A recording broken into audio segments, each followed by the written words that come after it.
Mr. President, welcome. How appropriate that you should walk down the aisle at the very moment that my tub thumping was saying, what the Maldives need is a person of great unreasonableness. And there you were. And I thought, and no.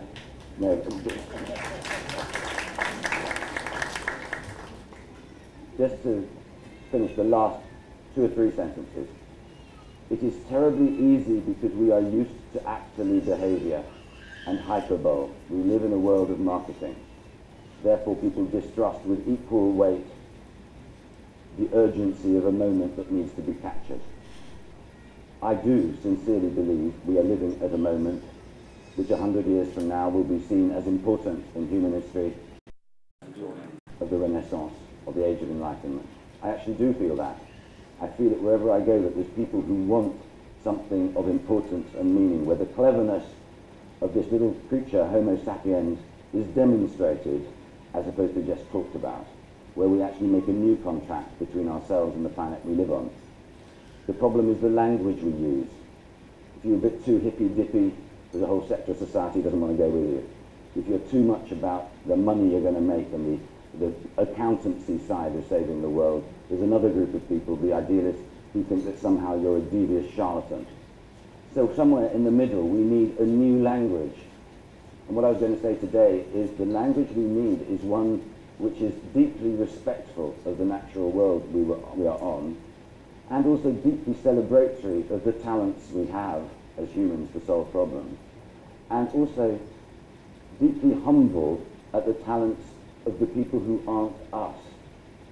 The most successful things I have seen in my life have been where smart people have dared to just put a very light hand on the tiller rather than a heavy fist. And I believe being in the Maldives is the place to be over the next 5 years if what has been said can be delivered. If 5 years from now it hasn't been delivered and someone else has stolen your clothes, it will be a tragedy not just for you, but for us. That is why I urge all of you to support an unreasonable team doing an unreasonable project, because we live in unreasonable times that, if we can create this moment of magic, could change us all forever. Thank you.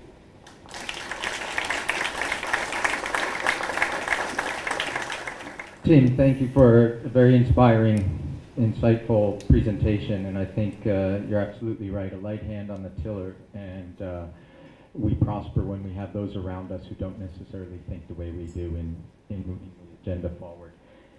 I think the one question and comment is that from a global perspective, the model you talked about with the Eden Project of reaching out to communities,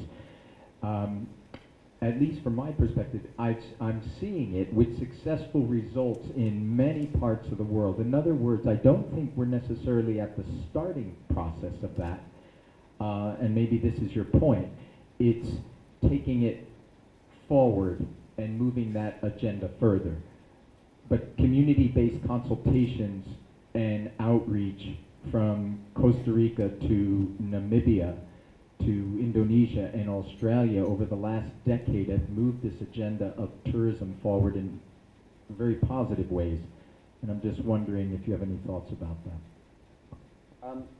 I was deliberately steering clear of tourism, although Eden is a visitor destination. I was coming at it from the point of view of looking at people as to who they really are. You see, the danger is you sit around and have a cup of tea and imagine the world as you want it. In Britain, that might be you want to get people out of cities, back into the country, create an exciting lifestyle for people in the country. You know what I mean? It's idyllic. But let's be honest.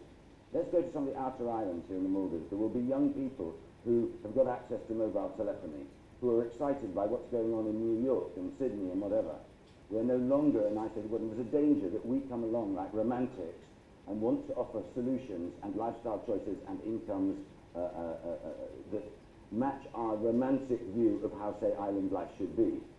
And the really smart thinking is, how can we create livelihoods which do not mean that all the youngsters, say, come to Mali and try to go somewhere else and leave just the oldsters on the outer island and the whole thing goes into decay. You see that often in places like the Philippines and Luzon, where working in the rice fields was bloody hard work, and people wanted to go off and go to Manila and have, you know, how can we find a narrative that makes it exciting to be in these places and to make them successful, while at the same time offering the hope of a little bit of that which they think they're missing. So you may create a rounded experience. And that's what requires real smartness, is how can we use new technology to provide certain things, and old technology, as in conversation and democratically shared views, to create the cultural and social glue where these things are taking place. I think what doesn't work is if people turn up to someone and say, this is how we want you to live and you're going to like it. We need to actually relax out of that, and I think that the solutions that people will come up with will be things that we wouldn't have dreamt of doing, and we'll laugh, later on we'll laugh and say, that's very cool, wouldn't have thought of that. We've got to be relaxed into that. And the tourism side, people go to see people who are doing interesting things. And if we let people do interesting things, have the opportunity to do it, people will go there and the wealth will transfer. I think it's actually a really false thing to look at, say, this place and what can it do in terms of regeneration. It can do certain things, but actually it's not a great life to feel as if somehow you've been patronized and that somehow in a feudal way your life has been made better by wealthy people. So a really successful life is if you can have a social contract in which something that is yours is desired by people who are here, so that it's a more equal contract. That sounds rude. I don't mean it as rude, because I think one of the things you really need is benchmarks to demonstrate what great looks like, because one of the great lies that is told is about how long it takes to translate people and get them to a certain standard. You can do it really quickly.